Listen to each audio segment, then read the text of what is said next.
سلام بچه ها، امیدوارم که حال دلتون خوب باشه. براتون یه ریدینگ آوردم با موضوع این که روح الهی راجع به روابطتون چی دوست داره بهتون بگه و در کل هر چیز دیگه، ولی بیشتر تمرکز روی روابطه.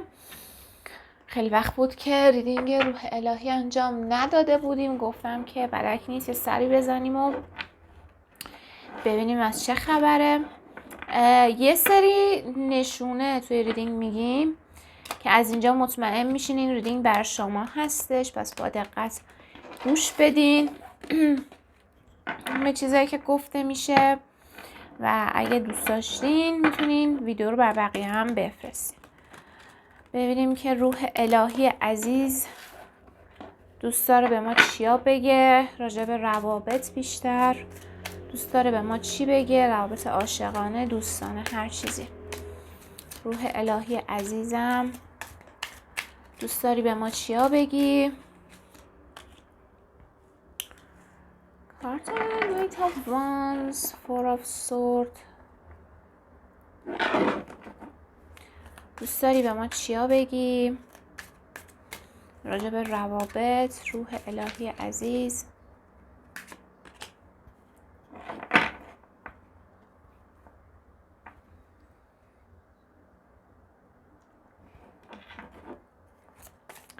روح الهی عزیز. بچه اگه جدیدن عینک آفتابی خریدین یا تو ببخشید من دیگه قطع نمیکنم تغییر بدم چون حس میکنم باید بگم نه.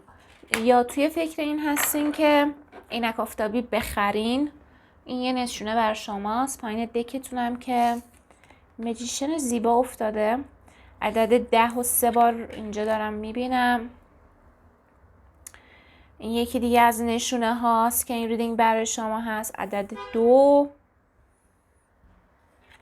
و عدد 3 و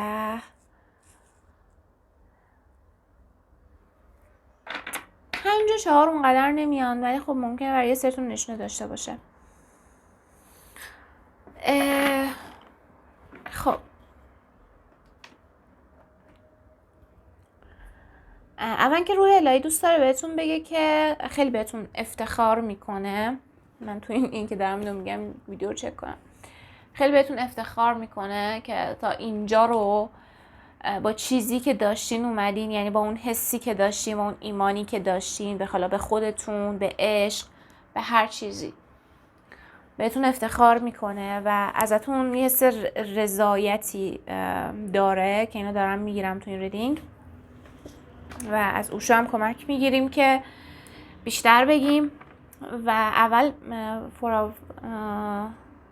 سورد یا وانزه سورده ببخشید سورد بگیم، بعد برم. بهتون افتخار میکنه و انگاری که با قلبتون حرکت کردین و اینو دیده. خب یه دیدنی میگیرم که آقا خدا داره شما رو میبینه و یاده یه حرفی میفتم که یه بار با دوستان میزدیم که میگفتیم خدا ما رو میبینه، الان اینجوری هم خدا شما رو میبینه و انگار دیده که چقدر با دقت جلو اومدین تو روابطتون، کار درست رو انجام دادین، حرف درست رو زدین و صبورانه انگار اینجوری هم که این آدم صبورانه داره از این مسیر میگذره تا بره به اون جایی که دوست داره برسه.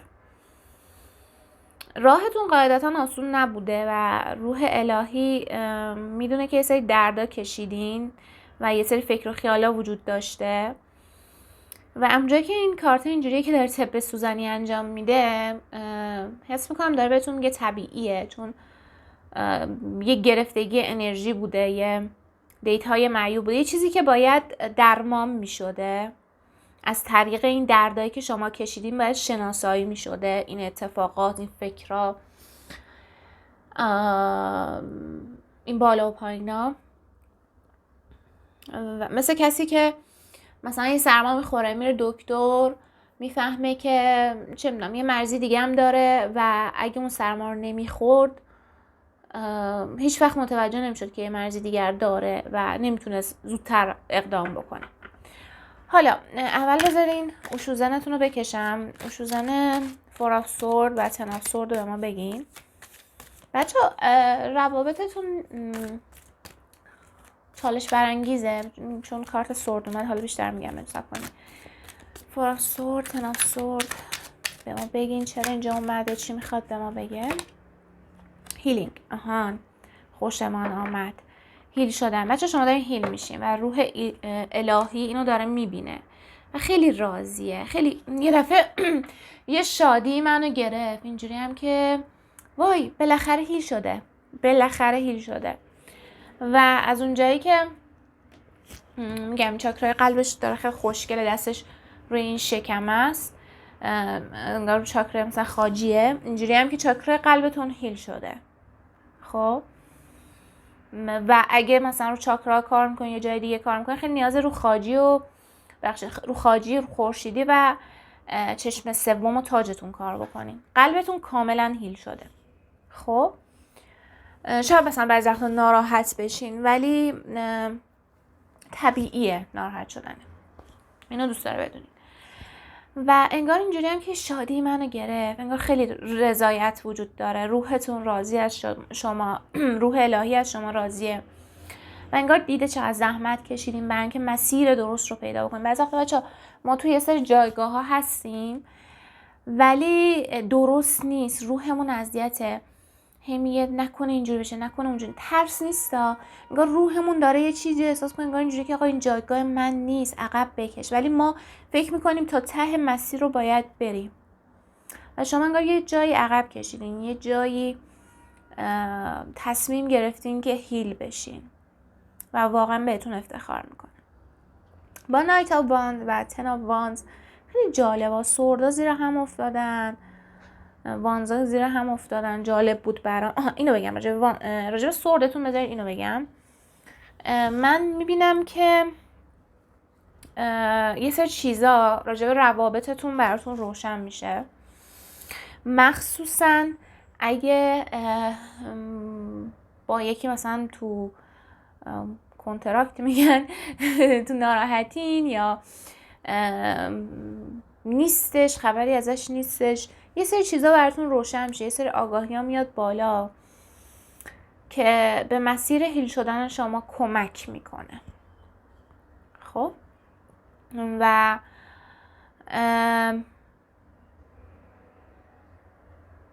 سریع هم پیش میاد، اینو میتونم بگم سریع پیش میاد. یعنی مثلا یه جورید که این آدم چرا داره این کار میکنه، چرا این حرفا میزنه فلان میزنه، یه اتفاقی میفته که اینو متوجه میشین چرا.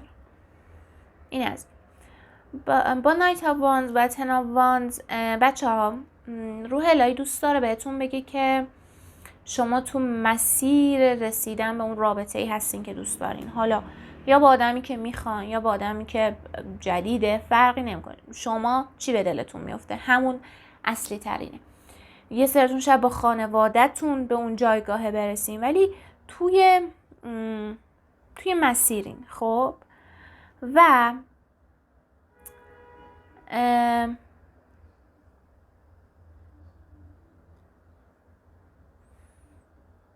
انرژی خودتون یکم مطمئن نیست از روابط عاشقانه، یکم ممکنه یا براتون سخت باشه با آدم ها ارتباط بگیرین یا سخت باشه که یه آدم جدید رو وارد زندگیتون میکنین. یه چیزی تو این مایه ها که انگار یه مانع نادیدنی سر راهتونه، ولی اینجوری هم که به موقعش آدم درست که بیاد شما حاضر میشین، یعنی میاد این اسب شما رو میگیره و میبره به اون مقصدی که نیازه. خب پس اگه تا الان اتفاق نیفته خودتون رو پوش نکنین، هول ندین که آی تو باید مثلا اینجوری دیت بکنی، اینجوری مثلا آدم آشنا بشی، بری ازدواج بکنی. نه، آدم درستش میاد و دهنه این اسب تو رو میگیره و همراه با خودش میبره و ترس‌های تو رو میشوره، ترس‌های تو کنار زده میشن. روح الهی میخواد بگه که به خودتون سخت نگین. این مهمترین قضیه است اینجا، که فکر نکنین که آقای مثلا الان کارم زیاده یا هر چیزی هستش که شخص احساسیم چطور میشه، نمیدونم کسی رو پیدا میکنم نمیکنم، من که سر قرار. نه، اصلا خودتون اذیت نکنین. خب و توی مسائل قلبم درد گرفت. البته یکم غذا زیاد خوردم، دارم این ریدینگ رو میگیرم. ولی خودتون رو در بند نکنین. خب خودتون رو افکاری به خودتون ندین که آی مثلا نمیشه، آی چرا اینجوری شد. مدیتیشن قطع تارهای اتری بهش میگن، اونو انجام بدین. ساده فکر میکنم تو اینستا باشه مدیتیشنش، من ندیدم، ولی اگه میخواین خودتون انجام بدین اینجوری که تصور بکنین که یه نوری از آسمون میاد و بندهای وارد چاکرای سرتون میشه، بالا رو سرتون ریخته میشه و بندهای کارمیک شما با آدمای اطرافتون، با پارتنر سابقتون، با اتفاقای بد زندگیتون رو میبره. میتونید تصور بکنید فرشته هاتون دارن کار میکنن، فرقی نمیکنه. میتونین یعنی سخت نگیرین، خلاقیت خودتون رو اونجوری که روحتون راحت انجامش بدین. نایت آف وانز و تن آف وانز رو توضیح بده. نایت آف وانز و تن آف وانز رو توضیح بده. خب بچه ها شما میگم ترسیدین، خب یه جایی یا ترسیدین یا نمیتونین، تو ذهنتون نمیگنجه برین یه قدم جلوتر راجع به مسائل عاطفی عاشقانه، حالا یا با آدمتون یا با یه آدم جدید. و وقتی براتون اون اتفاقی که میخواین میفته که کاملا بیخیال این ترسا بشین، نمیگم کار خاصی انجام، زندگیتون رو بکنین، تو لحظه باشین، چه میدونم به کارتون برسین، چیزی خلق بکنین، یه چیزی بکارین، باغبانی، با انرژی زنانتون ارتباط بگیرین و کاری معمول غرق روزمرگی بشین با حس خوب، با انرژی خوب. اون موقع اون اتفاقی که نیاز دارین میفته و به خودتون سخت نگیرین. اینجا میاد با 10 of Pentacles. بچه ها یه سریاتون روح بچه هاتون تو بهشت منتظره که از طریق شما رو زمین بیاد، خب، و داره حمایتتون میکنه برای اینکه آدم درست رو ملاقات بکنید. یه عده دیگه تون حالا مثلا ممکن تو رابطه باشین، بر شما من اینجوریم که اگه قضیه مثلا حاملگی و بچه دار شدن به وجود میاد، این به خاطر اینکه میگم این روح ها منتظرن و همش انرژیشو دارن میفرستن سمتتون که آقا تو رو خدا اجازه بده ما از طریق تو بیایم زمین، با شما قرار دارن. برای یه عده دیگه‌تون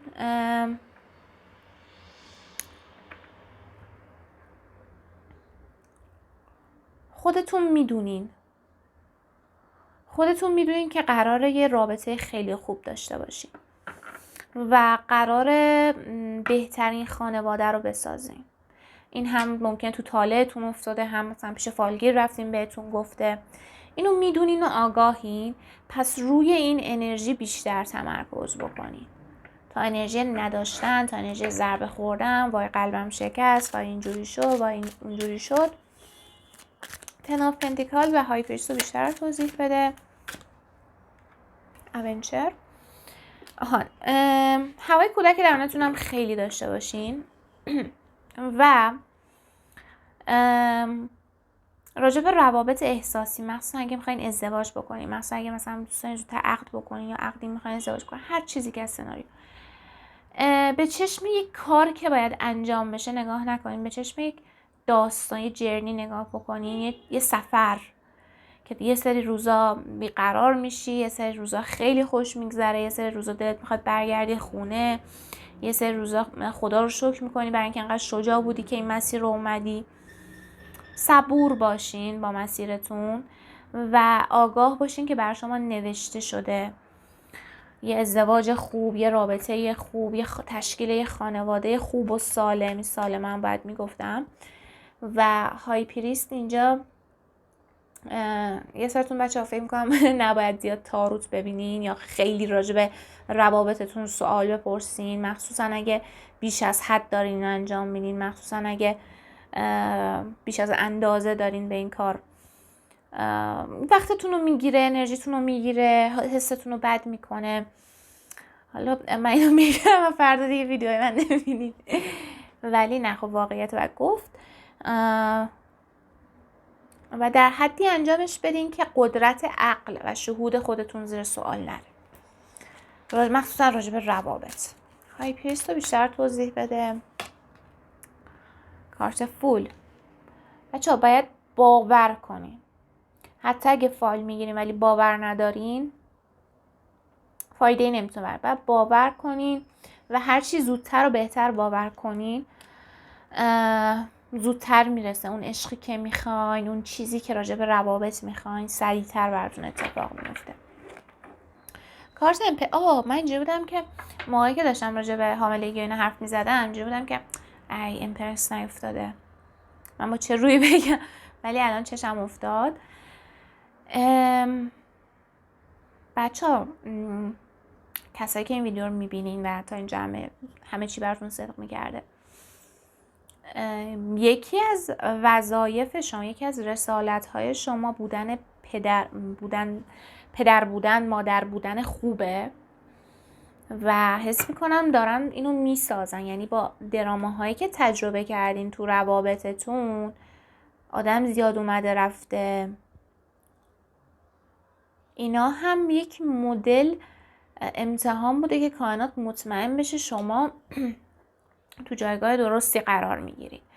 یه سرتا ممکنه آردی بچه داشته باشین و خیالتون راحت باشه، مثلا این میخواین با کسی ازدواج بکنین، با کسی وارد رابطه بشین، روح الهی اینجوریه که خیالت راحت، اونا اتفاقا بهشون خیلی خوش میگذره چون بچه 10 of Pentacles افتاده، خیلی حس خوبی بهشون میده، میتونن راحت باشن، حس ثبات دارن، احساس شادی دارن، تو آرامش بیشتری داری، میتونی به اونا ببخشی. و کارت هرفنت، فکر کنم روح الهی ازتون میخواد سختگیر نباشین راجع به روابطتون، اما دقیق باشین و چیزایی که میخواین رو، من دارم موهام ببندم ببخشید، چیزایی که میخواین رو بگین تو رابطه. این خیلی مهمه براش، این بزرگترین درس شماست و هر جا اینو یادتون بره اذیت میشین. امکان این وجود داره که آدم متوجه نشن یا کمتر شما رو بفهمن. خب بذار ببینیم امپرس چرا اینجوری گفتم امپرس و هرفنت چی دارن برات گفتن، چی میخوام به ما بگن. روح الهی عزیز به ما بگو. clinging to the past، گذشته رو رها بکنین، تایمیه که بریم برای آینده. و یکم گیج شدم چرا این دوتا کارت رو اینجوری دید، ولی شاید شاید باید دست بردارید از این که بگین آی اون این کارو کرد، وای من این کارو کردم، اگه اینجوری میشد اونجوری میشد، سناریو توضیح بدین یا بخواین به کسی ثابت بکنین شما بهترینه بودین اون بدترینه بوده یا بالعکس، و فقط رها بشید. فقط بهشت چجوریه؟ بهشت همه شادن دیگه. توی بهشت آدم ها از هم کینه ندارن، توی بهشت آدم ها تو همون لحظه نمیدونم جوی عسل و شراب و اینجور چیزاست، میدونی همه تو لحظن. همون بهشت رو باید بیاین اینجا بسازین. بیشتر توضیح بده هرفنتو امپرسو توتالیتی. یه سرتون شاید نمیدونین باید بمونین یا برین و این اصلا ایرادی نداره بچه ها. ببینین ما آدم، این یه بازی ذهنه، بیان دیلوژنم که افتاده، ببین یه بازی ذهنه خب که میخواد شما رو نگه داره توی حس بدتون. بر همین هر کاری بکنی اینجوری مطمئن این کار درسته، اگه بخوایم برین از رابطه اینجوری مطمئنی باید بری، اگه این خراب بشه یا نه، اگه بخوایم بمونین مطمئنی باید بمونی. بالاخره یه بازی در میاره که شما رو تو حس بدتون نگه داره. خب اما شما باید ببین چه کارتی اومد، شما باید مستر بشین، مستر ذهنتون بشین، بفهمین که داره شما رو اذیت میکنه، رها باشین. ببین یه مدتی با اومدیم توی زندگی، اگه آپشنی اومد جلوتون زندگیتون رو بکنین، اگه نیومد همونجوری ادامه بدین. خب نیازی نیست همین الان شما تصمیمی بگیرین، آگاه باشین از اتفاقاتی که داره تو ذهنتون میفته، از بازی هایی که داره اتفاق میفته و تاثیراتی که انرژی اطرافیان، بقیه، فیلم، نمیدونم هر چیزی روی شما میذاره. آگاه باشین و این بهشته، این امپرس بودنه آسون به دست نمیاد.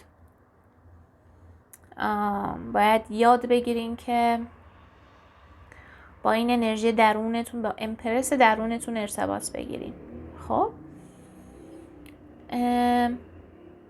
یه سرتون چشم سومتون قراره باز بشه، پس خیالتون راحت. اگه نمیگم چشم سومتون باز میشه روح و ارواح، یعنی ترتمیز میشه سه چیزا به دلتون میفته، مثلا اینجوری از نظرتون میگذره به عنوان یه فکر و خیالتون راحت باشه توی، یعنی هم آدم جدید بیاد هم آدم قدیم بیاد یا هر سناریویی که هستش اتفاق بیفته با طرفتون، شما میتونین تشخیص بدین، میتونین ذهنشو بخونین، چون تا مقدار زیادی شهودتون قویه و چشم سومتون ترتمیز و آگاه نسبت به شرایط. یک سریاتون ارتباطتون با زمین رو باید قوی تر بکنین، با مادرگاه یا بهتر ارتباط بگیرین، توی نیچر برین، توی طبیعت برین و رنگای سبز رو زیاد استفاده بکنین. و اینکه حس نمی کنم اگه مثلا شرطی دارین که الان مثلا اینجوری وای نمیدونم چی میشه، وای نمیدونم کی میاد، وای نمیدونم چه اتفاقی قرار بیفته، حس نمی کنم نگرانی اینجا وجود داره. ببین این آدم پشتش میبینی چه ویو دیگه، چه ابرای خوشگلیه، ولی خودش انگار توی حالت قبر طوری، انگار بسته شده به این زمین، نمیاد بیرون، کلش هم کرده تو. ولی اگه این تنابا رو بتکونه به راحتی میتونه بره بیرون، از هوای بیرون لذت ببره. خودتون رو درگیر نکنین و تا جایی که میتونین از انرژیتون محافظت بکنین. اینجا افتاده عدد 5 دوباره اینجا تکرار شد، پس هست 2 تا 10 هست، نشونه است. یه سریتون شاید بخواین برین یه جای خوش آب و هوا مثل شمال یا فلان که روح الهیتون خیلی خیلی ذوقشو داره و من فکر میکنم که برای این گروه اگه سینگل هستین، به احتمال زیاد وقتی که دارین زندگی رو زندگی میکنین، یعنی وقتی که رهایین، تو لحظه این کارتون انجام میدین، خودتون از همه چیزی حالت شکرگزاری دارین، یه آدم جدید میاد تو زندگیتون. برای یه سری که نایت آف وانزه به نظرم، حالا میتونه انرژی دیگه هم باشه ولی نایت آف وانزه. برای عده دیگه تون من فکر کنم رابطه هاتون بهتر میشه، مثلا وقتی الان توی رابطه هستین. من برگشت کسی رو نمیبینم ولی میبینم که این پتانسیل برای شما وجود داره که زندگیتون رو به سمت و سوی بهتری ببرید. آره